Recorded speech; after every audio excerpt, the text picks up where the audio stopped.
Hello. The works of Trota and Hildegard focus primarily on women and on the care of women.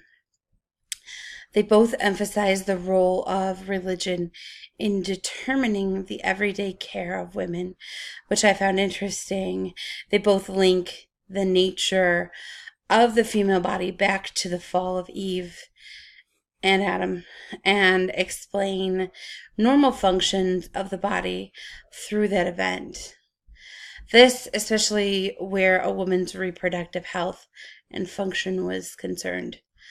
Another way in which both are representative of women's medical practices is that the fact that both women, both Hildegard and Trota, practiced under the supervision of men, not as independent practitioners.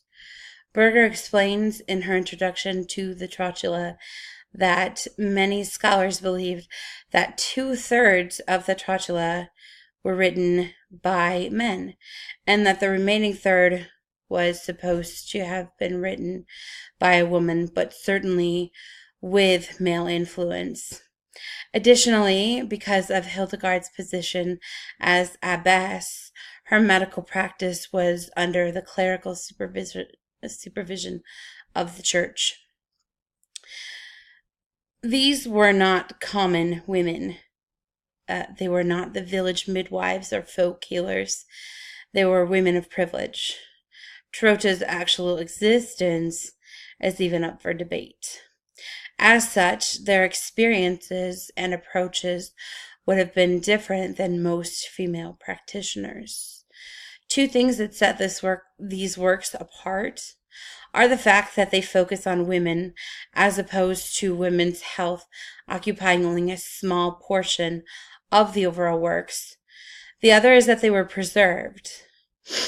As Monica Green points out, the lack of medical texts devoted to gynecology may be due in part to the fact that some may simply not have survived the passage of time. Hildegard was a mystic and as such was exempted from many of the restrictions placed upon women. For example, she could both preach openly and produce her own writings. Monica Green points out that the ability to write must not be overlooked as a component of literacy.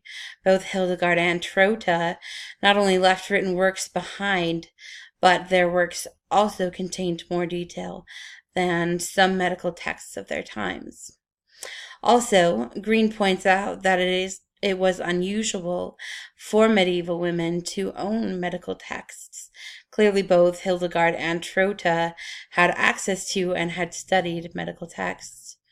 Regardless of women being the subject of both the Trotula and Cause et Cure, women were not necessarily the targeted audience. According to Monica Green, both were intended to reach a much broader audience of male practitioners.